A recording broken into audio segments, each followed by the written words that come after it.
आज हम सब के लिए ये बहुत ही गौरव का दिन है। ऐसे महान संत जिन्होंने अपना पूरा जीवन समाज और देश हित में लगाया है और जिनकी प्रेरणा से हम निरंतर आगे बढ़ रहे हैं। आज ऐसे परम संत शिरोमणि नामदेव जी महाराज, उनकी जन्म जयंती है।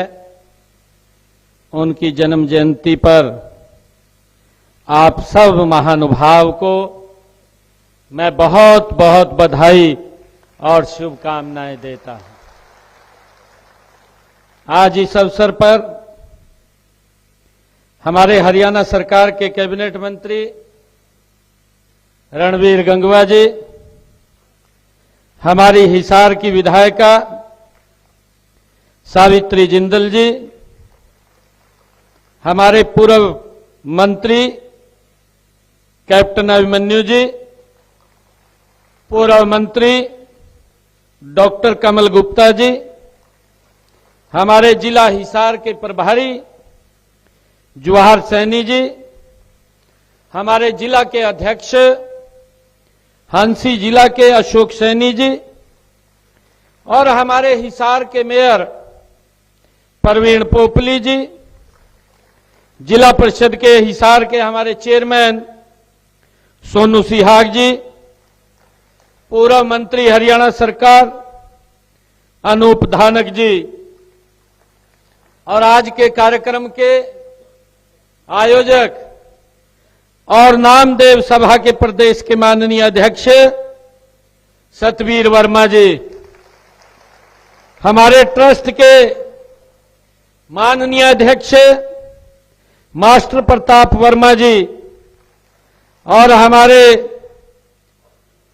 कार्यक्रम के सह संयोजक कृष्ण रोहिला जी, मनीराम कोहली जी, विकास रोहिला जी, डॉक्टर दलवीर भारती जी और हमारे मुकेश रोहिला जी, ज्योत्सना रोहिला जी और हमारे गुरु जम्बेश्वर यूनिवर्सिटी के वाइस चांसलर नरसिंह बिश्नोई जी और हमारे लुवास के वाइस चांसलर विनोद वर्मा जी और उपस्थित सभी हमारे आयोजन समिति के माननीय सभी पदाधिकारीगण और सभी जिलों से, हरियाणा प्रदेश के हर जिला से उपस्थित नामदेव सभा के हमारे जिला के पदाधिकारी और सभी भाइयों बहनों, संत नामदेव आज सुबह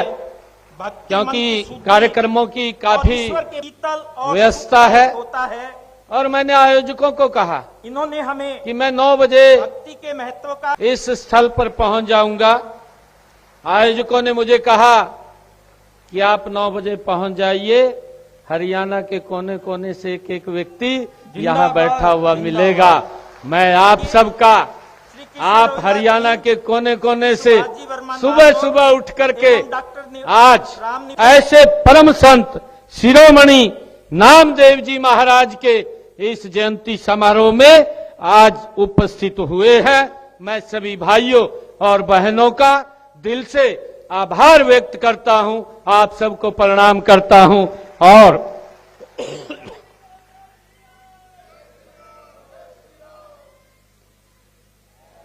जैसा मैंने कहा भी है कि ये मेरा परम सौभाग्य है कि आज मुझे भक्ति आंदोलन के प्रमुख संत, परम संत नामदेव जी महाराज के जयंती समारोह में मुझे भी आज यहां आने का गौरव प्राप्त हुआ है।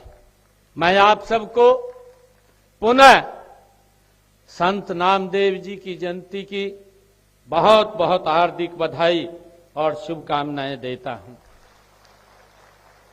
साथियों, संत नामदेव जी भारत की संत परंपरा के उज्जवल नक्षत्रों में से एक नामदेव जी हैं।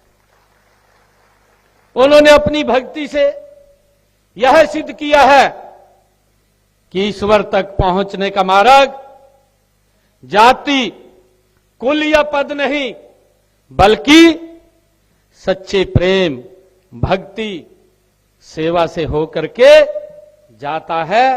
ये परम संत नामदेव जी ने इसको सिद्ध किया है।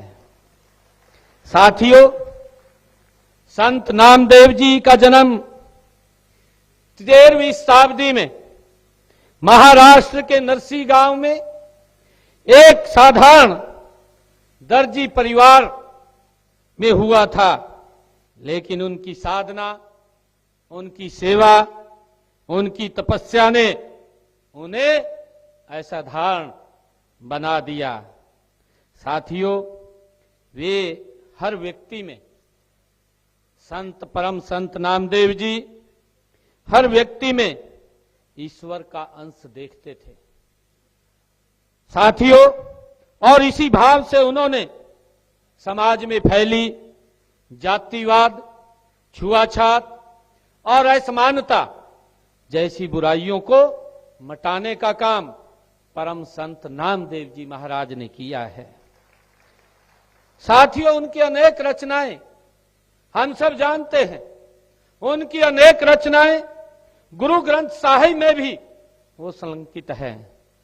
संपूर्ण सृष्टि को भगवान की रचना मानते हुए संत नामदेव जी ने कहा, सब ते उपाई भरम भुलाई, सब ते उपाई भरम भुलाई, जिस तू देवी तिस ही बुझाई।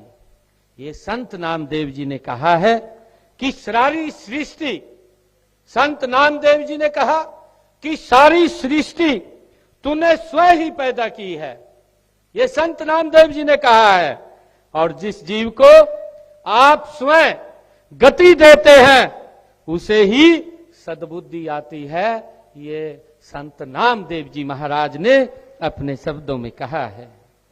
साथियों, संत नामदेव जी ने बताया है कि सच्चा धर्म वही होता है जो मानव को मानव से जोड़ने और दूसरों के दुख को अपना दुख मानने का वो होता है। ये परम संत नामदेव जी महाराज ने कहा है। भाइयों बहनों, मुझे आज खुशी है कि संत नामदेव जी की मेहनत, भक्ति और ईमानदारी से जीवन जीने का संदेश हरियाणा की सामाजिक चेतना में भी गहराई से रचा बसा है। ये उन्हीं के ही दिखाए हुए मार्ग के ऊपर हम लगातार निरंतर आगे बढ़ रहे हैं। मित्रों, हरियाणा का श्रमिक वर्ग, किसान, कारीगर, दर्जी, लोहार और हर परिश्रमी समुदाय संत नामदेव जी की उसी भावना को अपने कर्म में जीता है, जहां पर लोगों ने हमेशा कर्म ही पूजा है को अपना आदर्श बनाया है। ये संत नामदेव जी ने हमें शिक्षा दी है, और ये वही शिक्षा है जो संत नामदेव जी ने अपने जीवन में हमें उन्होंने उतारी है और उसका मार्ग हम सबको दिखाया है। आदरणीय साथियों, आज देश के यशस्वी प्रधानमंत्री आदरणीय नरेंद्र मोदी जी के कुशल नेतृत्व में ये 13वीं शताब्दी परम संत नामदेव जी ने हमें शिक्षाएं दी हैं, और हम देख रहे हैं कि इतने लंबे समय के बाद देश के यशस्वी प्रधानमंत्री आदरणीय नरेंद्र मोदी जी के कुशल नेतृत्व में 21वीं शताब्दी सदी के विकसित भारत का निर्माण ये संत नामदेव जी की शिक्षाओं से आगे बढ़ाने का काम दुनिया के लोकप्रिय नेता भारत के यशस्वी प्रधानमंत्री नरेंद्र मोदी जी कर रहे हैं। तब संत नामदेव जी महाराज की शिक्षाएं हमारे लिए और भी अधिक महत्वपूर्ण हो जाती हैं जब ये आदरणीय प्रधानमंत्री जी उनके द्वारा उनकी शिक्षाओं के ऊपर चलते हुए देश को आगे बढ़ा रहे हैं। साथियों, रोहिला राजपूत समाज को संत नामदेव जी का अनुयायी माना जाता है। हम सब जानते हैं, आपने अपनी आन बान और मर्यादा की रक्षा के लिए अनेक बलिदान हमारे इस समाज ने दिए हैं। प्रथम स्वतंत्रता संग्राम में भी आपका विशेष योगदान रहा है। प्रधानमंत्री श्री नरेंद्र मोदी जी के नेतृत्व में जब देश सबका साथ, सबका विकास, सबका विश्वास और सबके प्रयास के मंत्र पर आगे बढ़ रहा है, तो यह मंत्र भी परम संत नामदेव जी संत परंपरा से प्रेरित होकर के निरंतर हम आगे बढ़ रहे हैं। साथियों, संत महात्मा, गुरु और महापुरुषों, पुरुष ने केवल हमारी अमूल्य धरोहर हैं, बल्कि हमारी प्रेरणा भी है। हम सबको इस बात को लेकर के आगे बढ़ना चाहिए। ये संत महात्मा, गुरु और महापुरुष न केवल हमारी अमूल्य धरोहर है, बल्कि हमारी ये प्रेरणा भी है।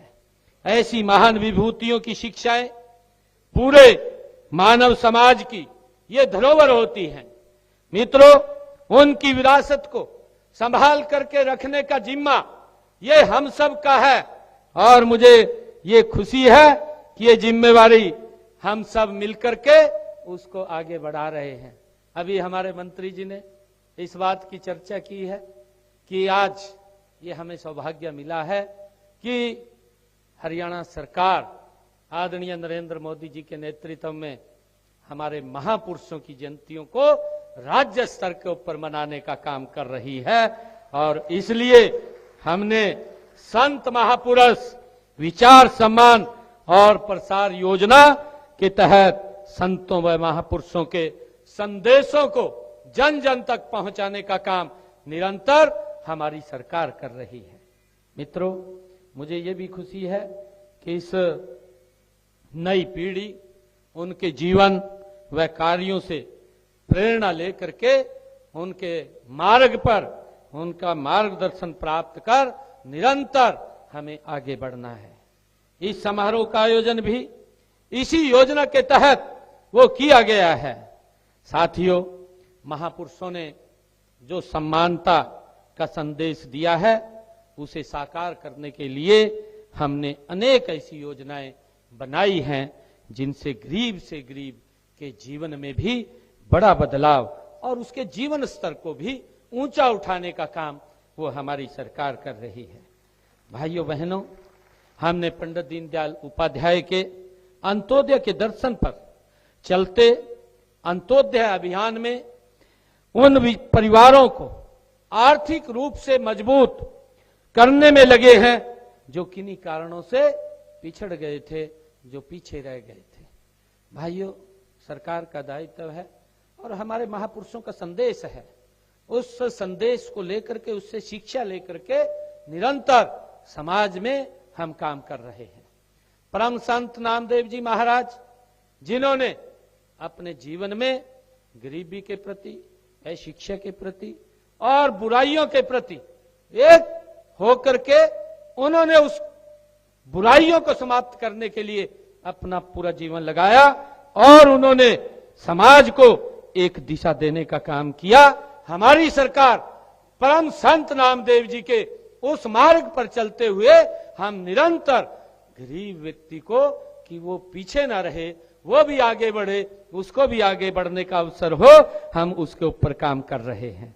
और उसी के तहत ही आप सब जानते हैं कि हमने आकर के, हमारी सरकार ने परम संत नामदेव जी महाराज के मार्ग पर आगे बढ़ते हुए जो हमारे पिछड़ा वर्ग समाज में जो क्रीमी लेयर की व्यवस्था थी, भाइयों अभी चर्चा भी उसकी की गई है कि नहीं तो क्रीमी लेयर के अंदर 6 लाख था, हमने आकर के उसको 8 लाख किया ताकि गरीब व्यक्ति को उसका 100% लाभ उस तक पहुंचे, उसको मिले।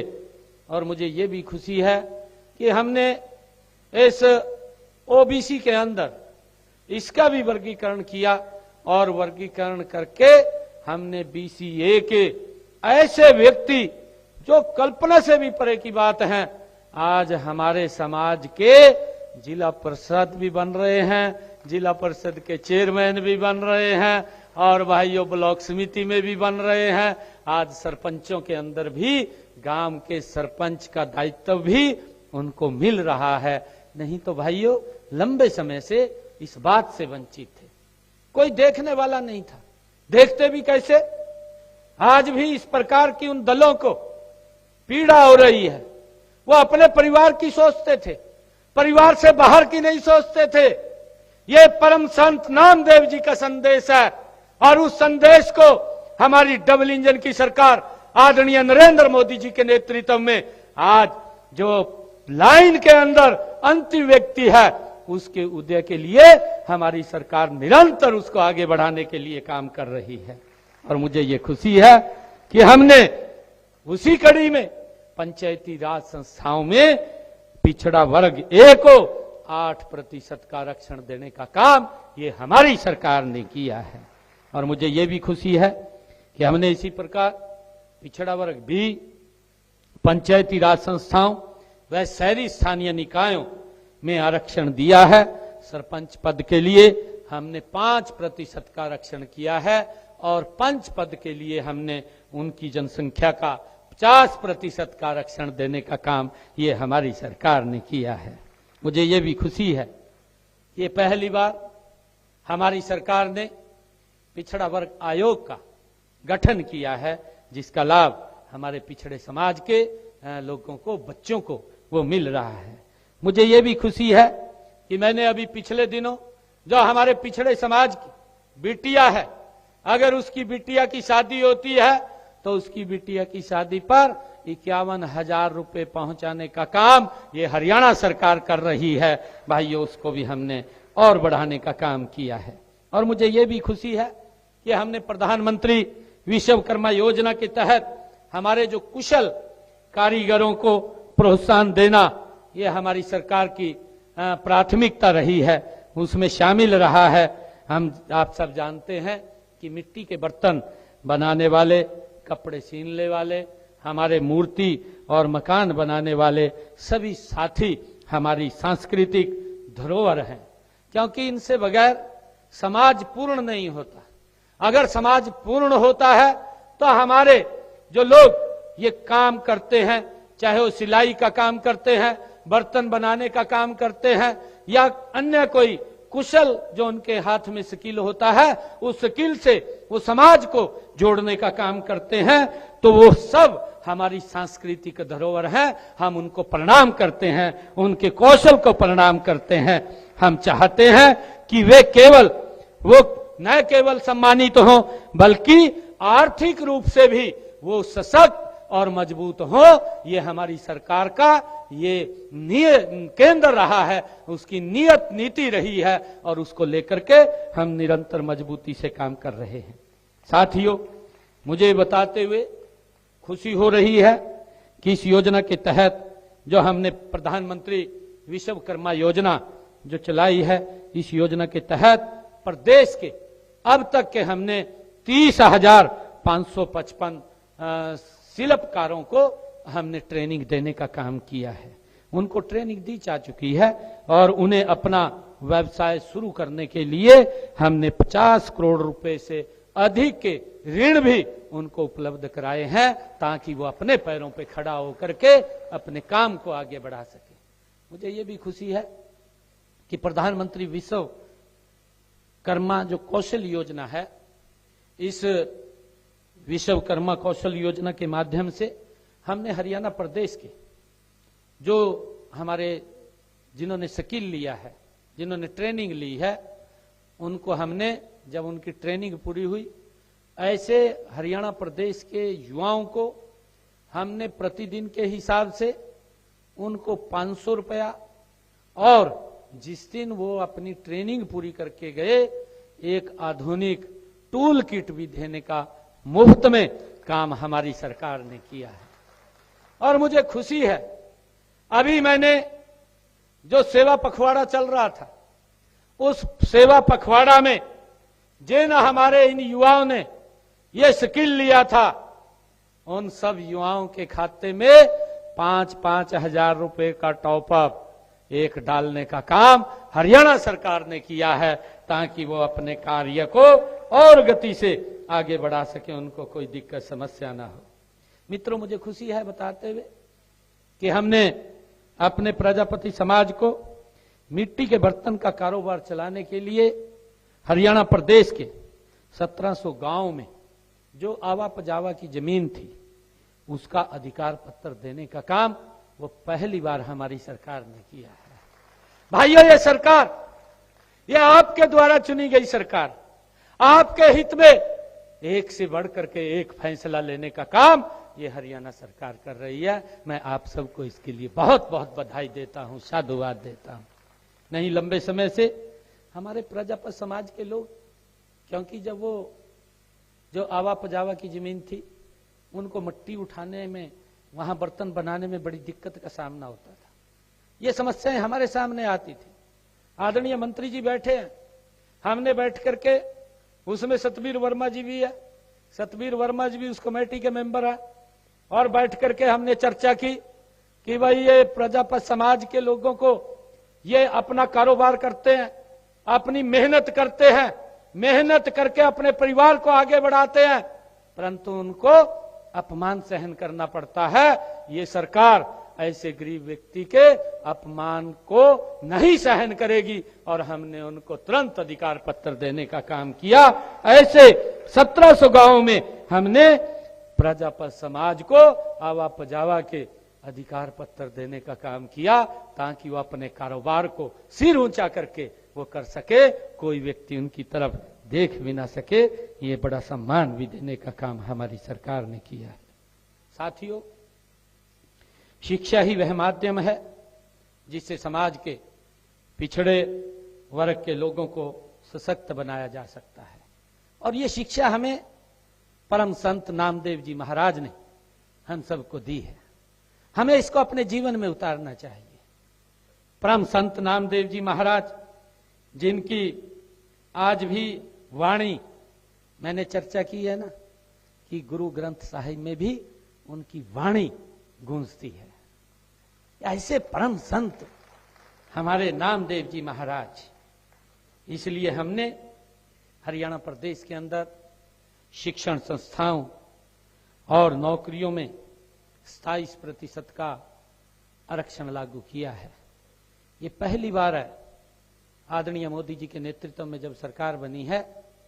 मुझे खुशी है बताते हुए कि ओबीसी आयोग ही नहीं था, ओबीसी आयोग केंद्र में नहीं था। वोट ले जाते थे, अगर अधिकार की बात आती थी तो दूर हो जाते थे, उनके नजदीक नहीं लगते थे। वोट ले जाते थे, रैलियों के अंदर इकट्ठा कर लेते थे, यहां तक सीमित था, परंतु उनका अधिकार नहीं मिलता था। मैं धन्यवाद करना चाहूंगा देश के यशस्वी प्रधानमंत्री आदरणीय नरेंद्र मोदी जी का, जिन्होंने ओबीसी आयोग बनाया, ओबीसी को सम्मान दिया। और आज मुझे गर्व है आदरणीय नरेंद्र मोदी जी ने जो ओबीसी आयोग बनाया उसको संवैधानिक शक्तियां प्रदान की। संवैधानिक शक्तियां तो प्रदान की, आज सैनिक स्कूल, नवोदय विद्यालय और केंद्रीय विद्यालय में एमबीबीएस के अंदर हमारे ओबीसी समाज के बच्चों को 27% का आरक्षण देने का काम नरेंद्र मोदी जी ने किया है। भाई,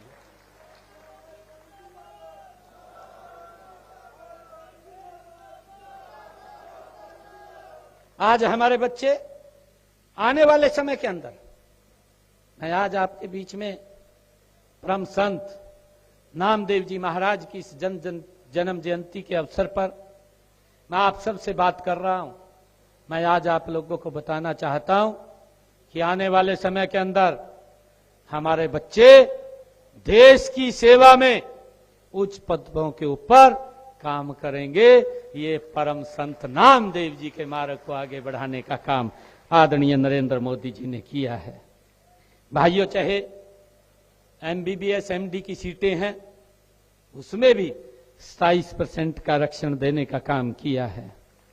और मुझे खुशी है कि हमारी सरकार हरियाणा प्रदेश के अंदर जिन पिछड़ा वर्ग समाज के परिवारों की इनकम 3 लाख रुपए से कम है, ऐसे परिवारों के बच्चों को देश के किसी भी सरकारी संस्था के अंदर, चाहे कॉलेज है, विश्वविद्यालय है, आईआईटी है, आईआईएम है, चाहे पॉलिटेक्निकल है, आईटीआई है, देश के किसी भी सरकारी संस्थान में अगर वो बच्चा पढ़ाई करता है तो उस बच्चे को 15 लाख रुपए सालाना देने का काम ये हरियाणा सरकार कर रही है। और उसी के तहत आदरणीय प्रधानमंत्री जी ने जो ओबीसी आयोग बनाया है, उसके कारण हमारे ओबीसी के बच्चों को पढ़ाई में कोई दिक्कत न आए, वो भी अच्छे से पढ़ाई कर सके, ये आदरणीय नरेंद्र मोदी जी ने किया है।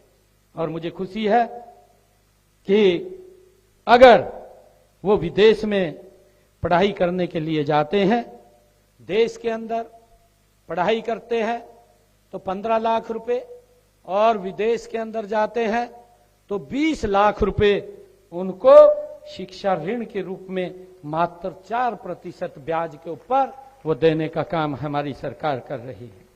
और मुझे खुशी है बताते हुए आप सब लोगों को कि हमने जो प्री मैट्रिक छात्रवृत्ति योजना है, उसके अंतर्गत हमारे पिछड़ा वर्ग और जिनकी पारिवारिक आय 2.5 लाख रुपए तक है, उनके 9वीं और 10वीं के बच्चों को कक्षा में पढ़ने वाले विद्यार्थियों को 4,000 रुपए वार्षिक शैक्षणिक भत्ता भी देने का काम हमारी सरकार कर रही है, जिन परिवारों की इनकम 2.5 लाख रुपए तक है।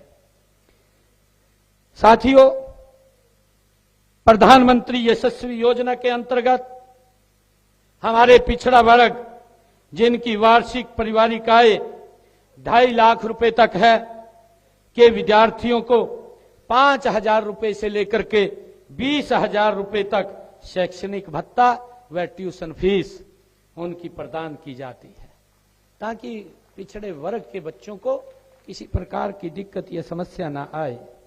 साथियों, पोस्ट मैट्रिक छात्रवृत्ति योजना के अंतर्गत पिछड़े वर्ग के विद्यार्थियों को 160 रुपए से लेकर के 750 रुपए तक मासिक छात्रवृत्ति भी प्रदान की जाती है, और इसके अतिरिक्त सभी नॉन रिफंडेबल फीस की प्रतिपूर्ति भी वो की जाती है, ताकि बच्चों को या बच्चे के माँ बाप को ये चिंता नहीं है कि उसके बच्चे की पढ़ाई के लिए फीस कहां से आएगी। ये व्यवस्था हमारी सरकार ने खड़ी की है। साथियों, मैं बताना चाहता हूं, डॉक्टर अंबेडकर मेधावी छात्र संशोधित योजना के तहत हमने पिछड़ा वर्ग के विद्यार्थियों को उच्च शिक्षा के लिए, जो उच्च शिक्षा के अंदर वो जाते हैं, उनको उच्च शिक्षा के लिए 8,000 रुपए वार्षिक ये छात्रवृत्ति दी जाती है। प्रदेश में 1,80,000 रुपए से कम आय वाले परिवारों के विद्यार्थियों की 12वीं कक्षा तक फीस भी हमने माफ की है, कि किसी भी जिन परिवारों की आय 1,80,000 रुपए से कम है, उनके बच्चों को किसी प्रकार की 12वीं तक कोई फीस देने की आवश्यकता नहीं है। और उसके लिए हमने हरियाणा प्रदेश के अंदर अभी अपने इस बजट के अंदर, पहले बजट के अंदर मैंने घोषणा की थी, मैंने ये घोषणा की थी कि हर 10 किलोमीटर के ऊपर एक संस्कृत मॉडल स्कूल वो हरियाणा प्रदेश के अंदर वो बच्चों को मिलेगा। संस्कृत मॉडल स्कूल जो सीबीएसई पैटर्न पे होगा, ताकि हमारे बच्चे भी पहली से ही वो अंग्रेजी माध्यम से पढ़ाई कर सकें। और उसको लेकर के हमने आज हर 10 किलोमीटर के ऊपर, पहले बजट में मैंने कहा था, इस बात को पूरा कर दिया है। आज हरियाणा के हर 10 किलोमीटर के ऊपर संस्कृत मॉडल स्कूल हमारे बच्चों को मिल रहा है। और मुझे ये भी खुशी है कि हमने उनके लिए मुफ्त पुस्तकें, वर्दी और लेखन सामग्री, और ऐसे परिवारों की जिन परिवारों की इनकम 1,80,000 रुपए है, ऐसे परिवारों की बेटियों की शिक्षा के लिए, चाहे ग्रेजुएट है, पोस्ट ग्रेजुएट है, चाहे वो कॉलेज में है, चाहे यूनिवर्सिटी में है, सब बेटियों के लिए हमने फ्री उनकी शिक्षा मुफ्त की है, कोई फीस नहीं लगेगी माँ बाप की, उसके लिए हमने उसको आगे बढ़ाने का काम किया है। भाइयों बहनों, हमने आपकी बेटी, हमारी बेटी योजना के अंतर्गत 5,64,000 परिवारों को 3 बेटियों के जन्म तक प्रति बेटी 21,000 रुपए देने का निर्णय भी हमारी सरकार कर रही है। बेटी का जन्म होता है, जन्म होते ही आदरणीय प्रधानमंत्री जी ने बेटी बचाओ बेटी पढ़ाओ योजना हरियाणा से आरंभ की थी, और हमने योजना बना करके बेटी के जन्म पे ही उसके खाते में 21,000 रुपए पहुंचाने का काम ये हमारी सरकार करती है। और जब वो बच्ची की शादी लायक होती है तो माँ बाप के ऊपर कोई दबाव नहीं पड़ता। बेटी स्वयं आत्मनिर्भर है और बेटी मेहनत भी करती है, आगे भी बढ़ती है। मेरा आप सबसे आग्रह भी है कि बेटी को बोझ न समझे, बेटी इस देश की विकास की धरोहर है, जिस देश को आगे बढ़ाने का काम कर रही है। भाइयों बहनों, हमने अभी दीनदयाल लाडो लक्ष्मी योजना वो शुरू की है। 1 नवंबर को हम पहली उसकी किस्त जारी करने वाले हैं। 1 नवंबर को हमने अपने संकल्प पत्र में कहा था, कि हम बेटियों को और बहनों को 2100 रुपए महीना देने का काम हमारी सरकार करेगी। हमने इसको फेसिस में लिया है। अभी ऐसे परिवार, जिन परिवारों की इनकम 1 लाख रुपए तक है, ऐसे परिवार इसके अंदर रजिस्ट्रेशन कर रहे हैं। और मैं आपसे भी आग्रह करना चाहूंगा कि आप इसमें जरूर रजिस्ट्रेशन करें। 1 तारीख को हम 2100 रुपया बहनों के खाते में पहुंचाने का काम ये हमारी सरकार करेगी। मुझे ये भी खुशी है कि हमने अपने संकल्प पत्र में हमने कहा था कि जिन परिवारों की इनकम 1,80,000 रुपए से कम है, ऐसे माताओं की रसोई में, ऐसी बहनों की रसोई में आपका भाई 500 रुपए का गैस का सिलेंडर भेजेगा। आज हम भेज रहे हैं। मुझे खुशी है, आज हरियाणा प्रदेश के लगभग 18 लाख बहनों की रसोई में हम 500 रुपए का गैस का सिलेंडर भेज रहे हैं। ऊपर का जो पैसा है आपका भाई आपके खाते में पहुंचाने का काम कर रहा है। और मुझे ये भी खुशी है कि हमने विभिन्न आवास योजनाओं के तहत लोगों को मकान देने का काम भी हमारी सरकार निरंतर कर रही है। अब तक हमने 1,75,547 परिवारों को मकान या प्लाट देने का काम हमारी सरकार ने किया है। मुझे खुशी है आज आप लोगों के बीच में बताते हुए, कांग्रेस ने गरीब व्यक्ति का शोषण किया है। कांग्रेस ने गरीब व्यक्ति को वोट के लिए इस्तेमाल किया है। मैं जब आदरणीय मोदी जी ने मुझे जिम्मेवारी दी तो मैंने सबसे पहले देखा कि इन्होंने एक बार रौला पाया था कि 100 गज के प्लाट देंगे। तो मैंने उन लोगों को, अधिकारियों को पूछा भी, जिन लोगों को आपने 100 गज के प्लाट की दिए थे, ये कांग्रेस के समय में दिए गए क्योंकि हड़बड़ाहट में दे दिए, भी वोट ले लेंगे। ये 2013 की बात है, हड़बड़ाहट में दे दिए, परंतु न कागज दिया न कब्जा दिया, लोग घूम रहे थे। मैंने आते ही अधिकारियों को कहा, मगर जितने ये गरीब परिवार के लोग घूम रहे हैं कि हमारे पास न कागज है न कब्जा है, खाली ये कह दिया, कहा ये प्लाट आपका है, वो मकान नहीं बना सकता, कुछ नहीं कर सकता, घूम रहा था। मैंने अधिकारियों को कहा भी इनको बुला करके सभी को कागज भी और कब्जा भी देने का काम करें।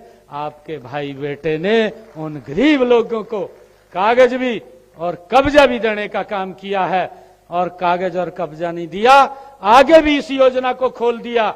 और आज मुझे खुशी है, अभी मैंने लगभग 15,000 और परिवारों को 100 गज का प्लाट कागज सहित रजिस्ट्री उसके हाथ में देने का काम ये हमारी सरकार ने किया है।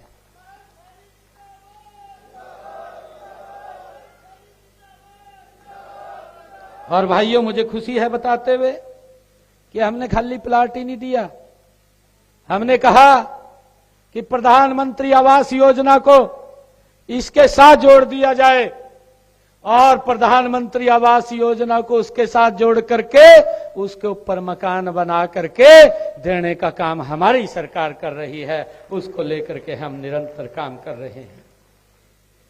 भाइयों, मुझे खुशी है आप लोगों के बीच में बताते हुए, क्योंकि उन लोगों की तो कल्पना से दूर की बात थी। आज मारे मारे फिर रहे, फिर रहे नहीं फिर रहे, मारे मारे फिर रहे। आज कोई कुछ कह रहा, कोई कुछ कह रहा, यही नहीं पता लगता क्या क्या बोल रहे हैं। और मैं आपको बताना चाहता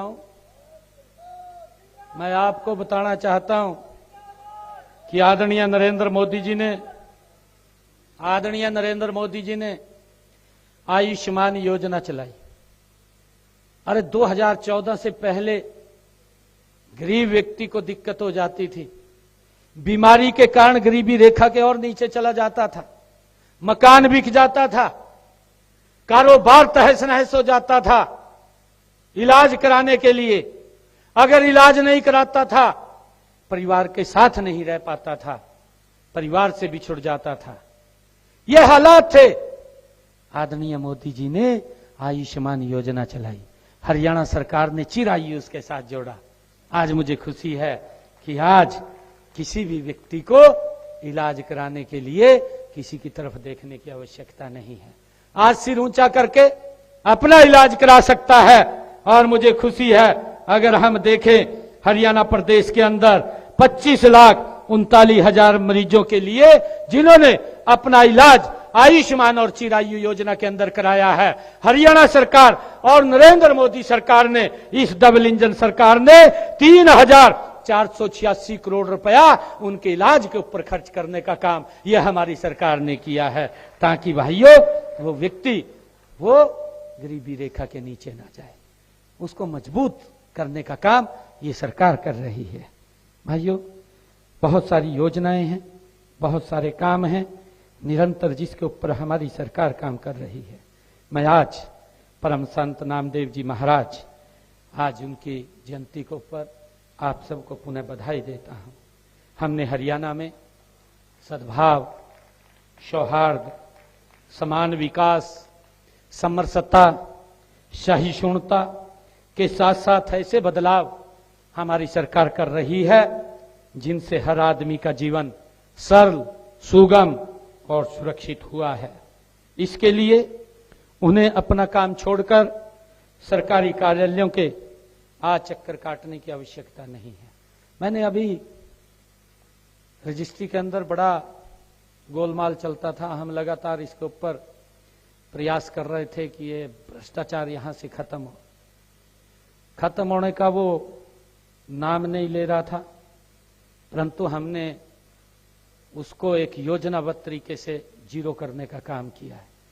हमने उसका एक परफॉर्मा बनाया, परफॉर्मा बना करके एक ऐप बनाई, ऐप बना करके व्यक्ति के मोबाइल के ऊपर डाउनलोड कर ले। अगर किसी व्यक्ति ने रजिस्ट्री करानी है, 1 नवंबर आने वाला है, 1 नवंबर के बाद किसी व्यक्ति को तहसील में जाने की आवश्यकता नहीं पड़ेगी। घर बैठ करके अपने मोबाइल के ऊपर उस परफॉर्मे को भर करके अपनी रजिस्ट्री करा सकता है। उसका टाइम बाउंड किया, अगर तहसीलदार 2 दिन के अंदर उसको एक्सेप्ट नहीं करता या 4 दिन का उसको समय दिया है हमने, 4 दिन में उसको एक्सेप्ट नहीं करता, ऑटोमेटिक वो डीआरओ पे चली जाएगी। डीआरओ नहीं करता, एसडीएम पे चली जाएगी, एसडीएम नहीं करेगा, एडीसी के पास चली जाएगी। और पीछे उसको तहसीलदार को भी पूछा जाएगा, भाई तेरे पास 4 दिन पड़ी रही, क्या कारण था, आप लिख करके भेजिए भी आपने इसको क्यों एक्सेप्ट नहीं किया। इसमें क्या कमी थी, बताना चाहिए था आपने, तो उसके खिलाफ भी कार्रवाई करने का मौका मिलेगा। ये हमने इसके भ्रष्टाचार को खत्म किया और हमने कहा है कि जो ही वो एक्सेप्ट करेगा, आपके पास मोबाइल के ऊपर ही आपका मैसेज आ जाएगा कि आपकी रजिस्ट्री इस तारीख को होगी, और आप रजिस्ट्री कराने के लिए अगर आपने खरीदनी है तो आप जाएंगे, जो बेचने वाला है वो आएगा, एक ग्राइंडर आएगा, जाकर के फोटो उतरवा करके वहीं साइन करके अपनी रजिस्ट्री लेकर के घर आ जाएंगे। आपको जाने की जरूरत ही नहीं है तहसीलदार के पास। इस भ्रष्टाचार को हमने जड़ से समाप्त करने का निर्णय किया है। हमारी सरकार परम संत नामदेव जी महाराज के दिखाए हुए मार्ग के ऊपर निरंतर काम कर रही है। मित्रों, हम संतों और महापुरुषों के दुखारा दिखाए गए रास्ते पर चलते हुए सबके कल्याण व उत्थान के लिए हमारी सरकार समर्पित है। इसमें भी सबसे पहले सबसे गरीब के जीवन को ऊपर उठाना, ये हमारी सरकार का लक्ष्य है।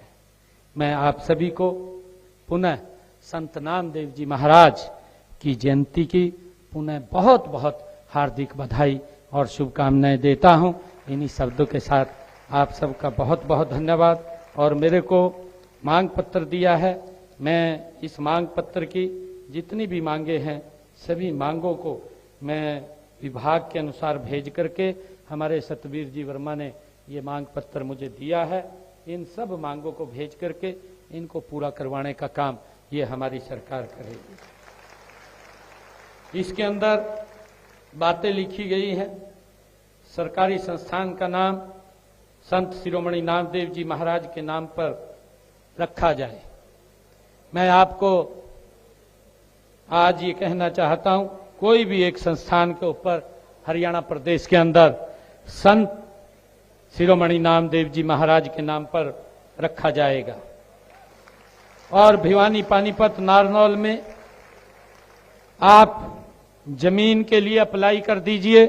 जो आपने लिखा है वहां पर भूमि दिलवाने का भी धर्मशालाओं के लिए काम किया जाएगा।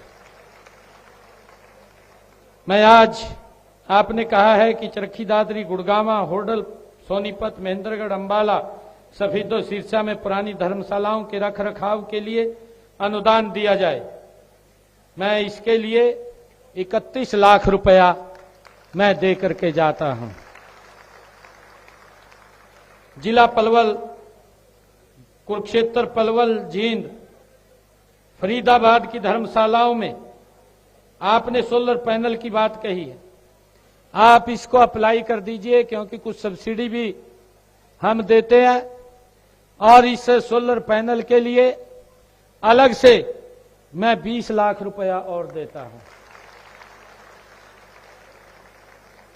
आप सबका मैं धर्मशालाओं के रख रखाव और सोलर पैनल के लिए 51 लाख रुपया मैं आज दे करके जा रहा हूं।